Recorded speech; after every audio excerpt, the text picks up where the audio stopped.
Ada kalanya kita merasa hidup ini sepi, hidup ini terasa hampa, merasa banyak kekhawatiran, merasa hidup ini tidak bahagia.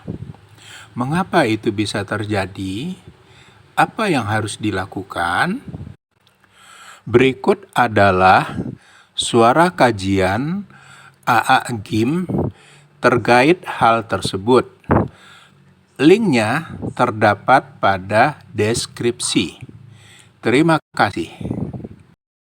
Satu, hadiah dari Allah di hati kita dilapangkan. Dari kecemasan, kegalauan yang menekan, nanti oleh Allah hadiah pertamanya dihilangkan. Hadiah selanjutnya, jalan keluar dari masalah apapun dalam hidup ini. Ya, karena yang mengundang masalah adalah dosa kita. Kalau sudah kita eliminir, maka ancaman itu jadi hilang. Siapa yang hidupnya kurang bahagia, kurang tenang, selalu dirundung kecemasan, kesedihan, kekecewaan, tidak nyaman saja hatinya. Mengapa ada orang yang hidupnya tidak pernah tenang? Kira-kira ini karena apa, hadirin? Kalau di sini ada batu besar, di sini ada makanan kesukaan, ini perumpamaan ini selalu dikeluarkan. Di sebelah kiri ada ular berbisa, dua-duanya tidak kelihatan. Informasi mana yang terpenting yang kita inginkan? Tentang makanan kesukaan, tentang ular yang membahayakan? Tolong dijawab. Jadi ternyata yang terpenting bagi kita, kalau pikiran sedang normal, itu bukan yang kita sukai. Yang terpenting bagi kita ternyata apa yang membahayakan diri kita. Benar? Tapi hari-hari kita tidak memikirkan bahaya itu. Hari-hari kita sibuk dengan keinginan. Inilah awal penderitaan kita. Jadi yang penting ternyata tentang yang bahaya atau yang menguntungkan.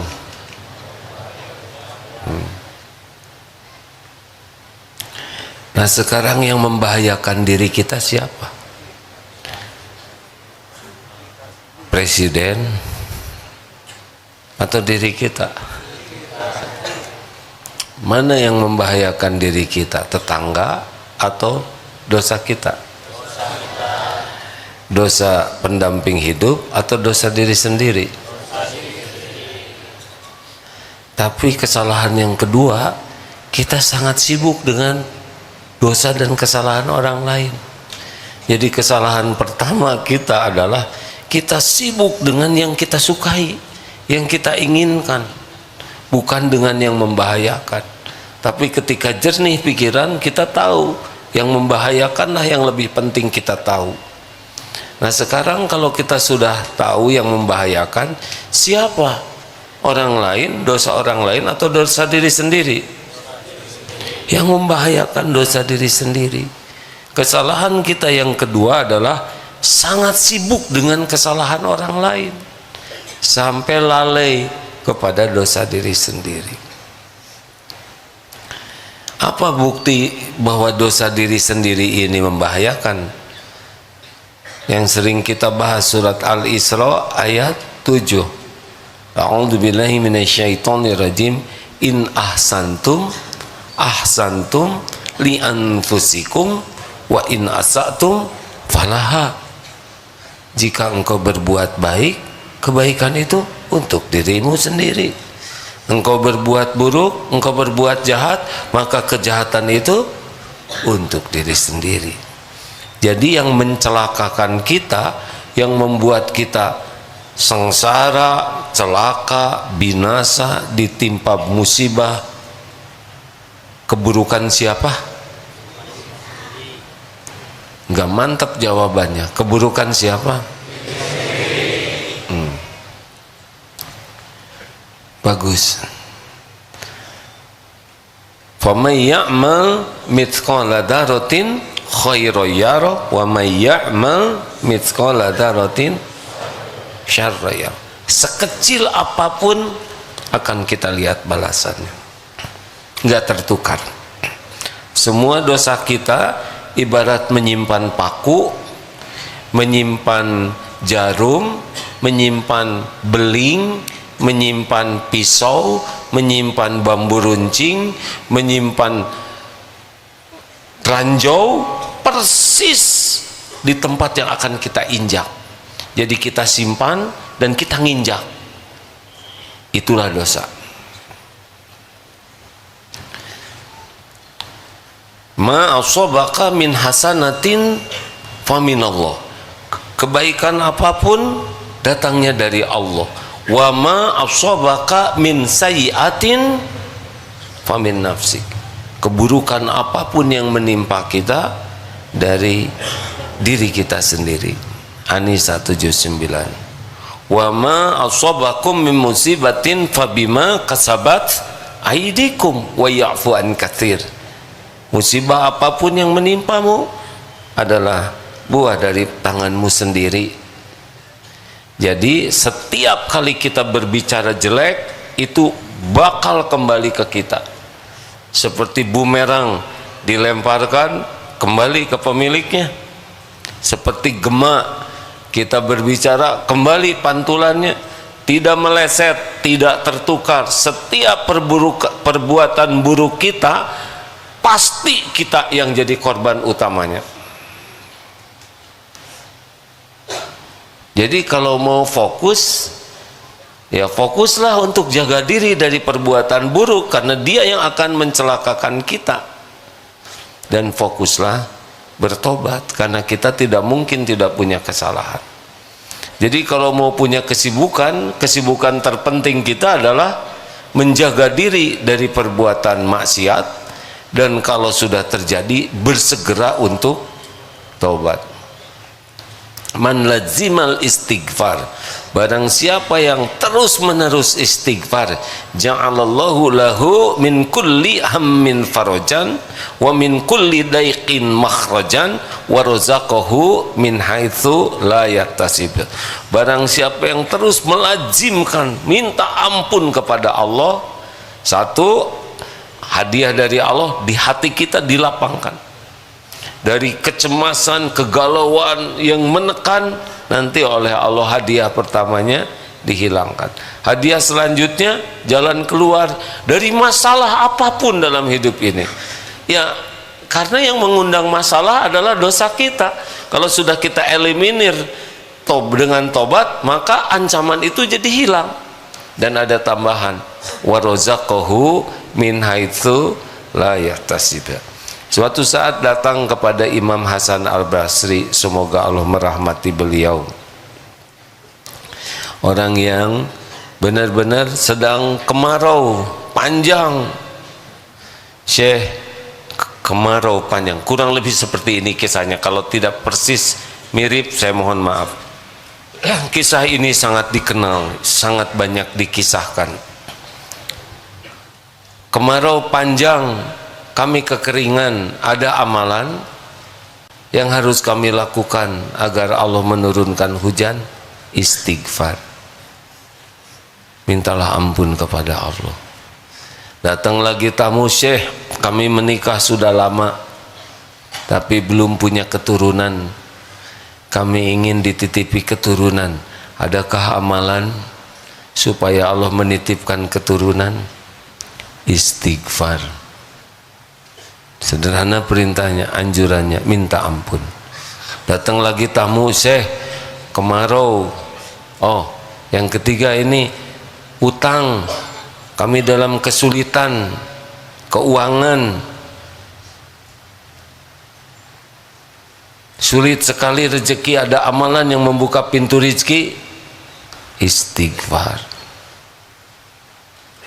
Lalu santrinya bertanya, Syekh, itu nanyanya macam-macam, jawabannya cuma satu.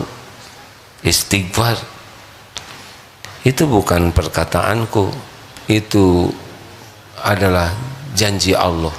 Surat Nuh ayat 10, 11 sampai 12. Bisa dibacakan Ustaz? Quran Surah Nuh, surah ke-71 ayat 10, 11 dan 12.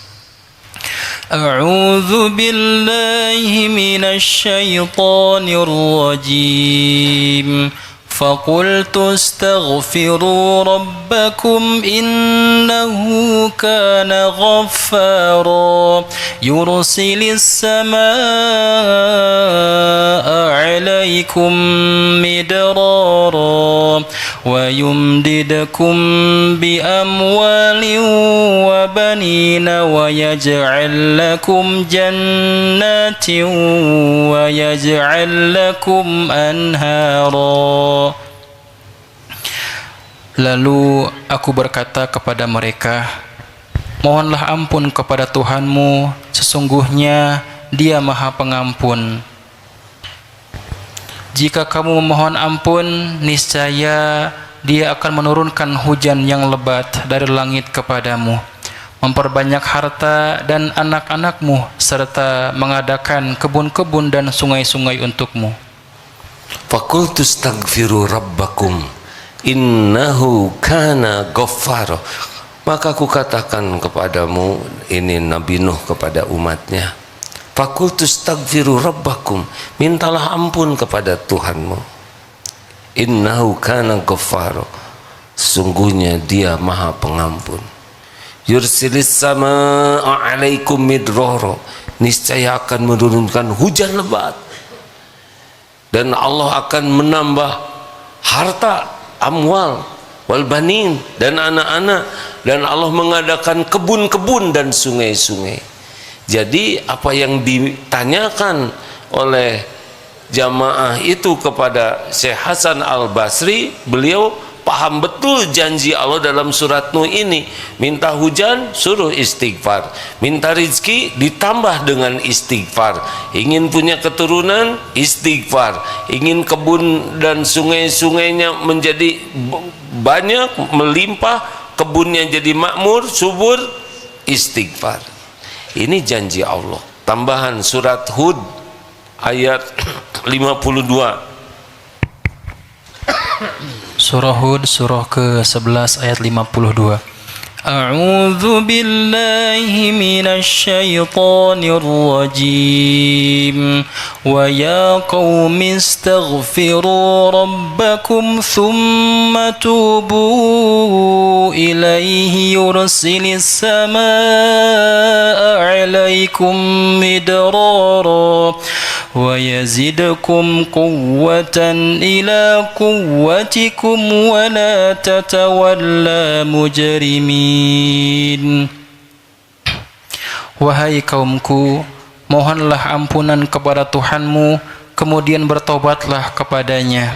Niscaya Allah akan menurunkan untukmu hujan yang sangat deras, menambahkan kekuatan melebihi kekuatanmu, dan janganlah kamu berpaling menjadi orang-orang yang berdosa. Selain Allah menjanjikan turun hujan lebat, juga Allah akan menambahkan kekuatan di atas kekuatan yang ada. Kekuatan ini penting hadirin, terutama kekuatan iman. Jadi selain kita akan dapat ampunan, menghilangkan bahaya yang mengancam kita, juga jangan lupa istighfar itu mendatangkan kecintaan Allah. Innallaha yuhibbut tawwabin wa yuhibbul mutatahhirin. Sesungguhnya Allah sangat mencintai orang-orang yang bertobat dan mensucikan diri. Bedanya istighfar dengan tobat apa? Kalau istighfar, permohonan ampun bisa didoakan oleh orang lain. Kita bisa memohonkan ampunan untuk orang tua, untuk mukminin dan mukminat, tetapi tobat harus dilakukan oleh sendiri. Kita tidak bisa, coba kamu tobat untuk saya, tidak bisa. Tobat itu kembali. Bagian dari tobat adalah istighfar. Assalamualaikum warahmatullahi wabarakatuh. Penonton yang dirahmati Allah, bagaimana pendapat Anda dengan tema kajian kali ini? Bermanfaatkah? Berikan pendapat Anda di kolom komentar di bawah. Semoga Allah memberkahi kita semua. Amin. Jangan lupa klik like, subscribe, dan lonceng ya. Terima kasih.